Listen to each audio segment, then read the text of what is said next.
احساس کپالت او د بېنظیرې پروګرام روپۍ چې کومو کسانو ته نه میلاویږي هغه اوس خپل سروی چې دی دوباره کولی شي لکه دغه روپۍ چې دي په راروان وخت کې چې دي تاسو ته هم میلاویږي کوم کسان چې غریبانان دي د هغو لپاره نوی سروی چې دی دا شروع کیږي نو دا سروی به څنګه کیږي او دا به کیږي په کوم ځای کې دا ټول درته په دې ویډیو کې ښیم ویډیو چې دا به زموږ سره تر اخره پورې ګورئ بل دا چې دا ویډیو معلوماتي ده نو تاسو شیر کړئ چې نورو غریبانانو ته هم دا ویډیو چې ده دا ورسي نو که تاسو کتلې 2009-2010 کې چې دی د بېنظیرې روپۍ شروع شوي کمالات چې خراب وو نو په هغه وخت کې به دې کې کسان چې دي یو ځای کړو نو هغه روپۍ میلاوېدلې دغه شان بیا په 2016 کې شو بیا په 2018 کې چې کم د عمران خان حکومت راغی نو هغه بېنظیرې د روپو نوم چینج کړو هغې ته احساس پروګرام نوم چې دی دا یې کېښودو نو په هغې کې ډېر کسان چې دي هغه نور یو ځای کړل او کوم کسانو چې مالي حیثیت برابر شو هغه یې د دې نه لر کړل دغه شانتې اوس دې حکومت چې دی نوی سروی شروع کوي چې دې ته ویلی کېږي ډاینامیک سروی لکه کوم په 2021 کې چې سروی شو هغه کور په کور استادان ګرځېدل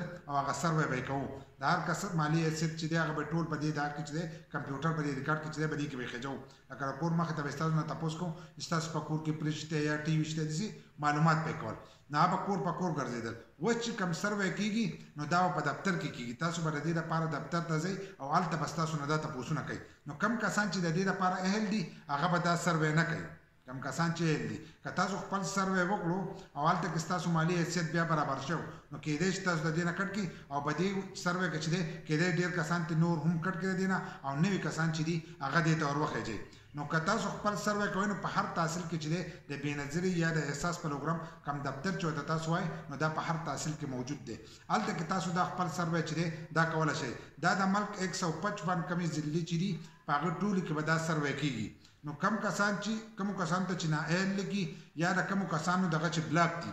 اکاونټونه بلاک شوي دي نو هغه به خپل سروی نه کوي ستاسو په معاملې کې به نورو کسانو سره هم شناختي کارډونه وي نو هغه به خپل شناختي کارډ وي او هلته کې په دفتر کې چې دی خپل سروی به کوي هلته به بیا ستاسو نه معلومات چې دي هغه حاصلوي ټول معلومات چې تاسو ورکړل نو بیا په هغې کې تاسو له نمبر یې درکوي نو هغه نمبرو ته به ګوري د هغه نمبرو په حساب باندې چې دی بیا به هغه کسانو ته میلاویږي چې د کمو نمبرې اوچتې وي نو هغو ته چې دي دا روپۍ نه میلاویږي بل لا چې هغو ته هلته پته لګي که تاسو د دروغ خپل دغه کوئ نو هغو ته هلته کې ټول د نادرانه چې دی پته لګي ستاسو بچي کم بهر کې ستاسو د مالي حیثیت چې دی د ډېرو شیانو چې دی هغو ته پته لګي خو کمتر داسې شیونه چې د هغې پته نه لګي لکه کور کې فریج شو ټي وي شو داسې نور شیونه چې شو د هغې پته نه لګي خو د دې ځینو شیانو چې دی د هغې پته لګي لکه ستاسو بچي ښکتی نو د هغو د شناختي کارډ د هر څه نه د هغو هغه ریکارډ راوځي او هغو ته پته لګي چې دی بهر ملک کې چې دی دی موجود دی نو هغه کسان چې دي دا د کړاو نه کوي ځکه چې